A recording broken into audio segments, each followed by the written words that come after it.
Actually বোন থাকলে বোনের বিয়েটাই আগে হতো সব্যসাচীর সাথে। ওয়েন্দ্রিলা চলে গেল, জীবনটা তো অনেকটা পাল্টেছে। কিভাবে নিজেকে সামলালে, কিভাবে এই জায়গাটা নিজেকে আনা?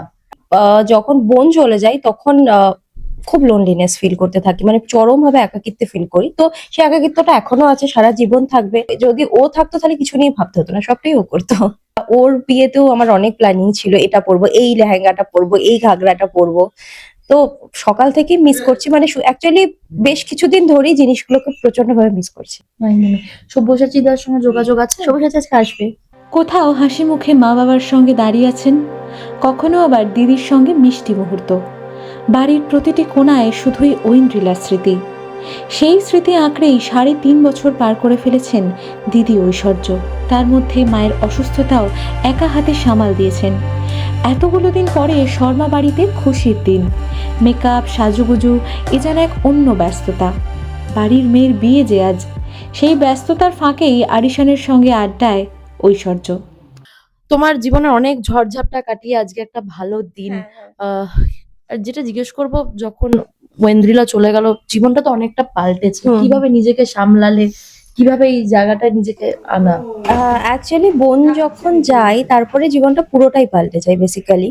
তো 2022-এর পর থেকে মানে আমার বোন আমার থেকে 2 বছরের ছোট, এবং বোনের সাথেই আমার পুরোটা। আমি একটু ইন্ট্রোভার্ট টাইপ। তো কি হচ্ছে কি, যখন বোন চলে যায় তখন খুব লোনলিনেস ফিল করতে থাকি, মানে চরম ভাবে একাকিত্ব ফিল করি। তো সেই একাকিত্বটা এখনো আছে, সারা জীবন থাকবে।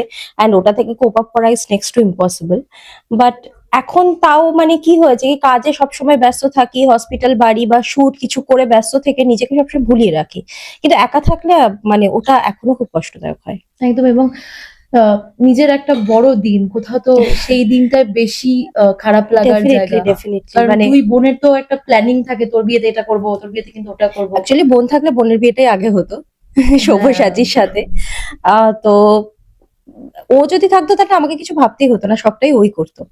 মানে ও হচ্ছে যত আমাদের অনুষ্ঠান হয় বাড়িতে, সেটা পুজো হোক বা বার্থডে হোক বা অ্যানিভার্সারি যাই হোক না কেন, সব অর্গানাইজার ওই থাকে।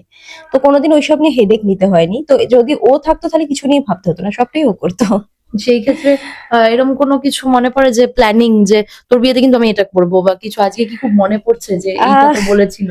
ওটা তো সবসময় ও বলে কি, দিদি ভাই তোমার বিয়ে এরকম করে দেবো বা ওরকম করে দেবো। তো বা ওর বিয়েতেও আমার অনেক প্ল্যানিং ছিল, এটা পরবো, এই লেহেঙ্গাটা পরবো, এই ঘাগরাটা পরবো।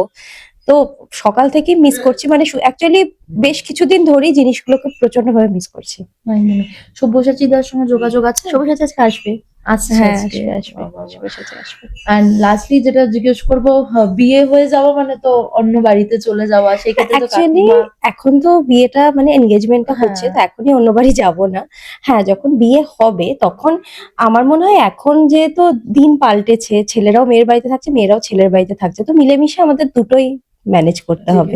জীবন, হ্যাঁ। মনের মানুষকে খুঁজে পেয়েছো। কি বলবে, কতটা সাপোর্টিভ মনের মানুষ? অ্যাকচুয়ালি ভীষণই সাপোর্টিভ। সব থেকে বড় কথা হচ্ছে, আমার যেহেতু ফ্যামিলি রেসপন্সিবিলিটি একটা বিশাল আছে, তো ওটা কিছুটা ভাগ করে নিতে পেরেছে। বিকজ ও সবসময় সাপোর্ট করে। ইভেন মুম্বাই যাওয়া বা এখানে যাওয়া ওখানে যাওয়া সবকিছুতে বলে না ঠিক আছে আমি যাব। তো আমার যেহেতু সামনে এক্সাম আছে, তো সেসব নিয়ে সব দিক থেকেই খুব সাপোর্ট করে। আমার অভিনয় জগৎটা নিয়ে সাপোর্ট করে, যেটা আমার ভীষণ বড় একটা ক্রাইটেরিয়া ছিল, কারণ ম্যাক্সিমাম মানুষ ওইটাকে সাপোর্ট করবে না, এরকম ছিল। তো হ্যাঁ, ভালো ছেলে। একদমই। তোমার আগামী জীবন খুব খুব ভালো থ্যাংক ইউ কাটুক। So much. তুমি Thank you খুব so ভালো much. থাকো।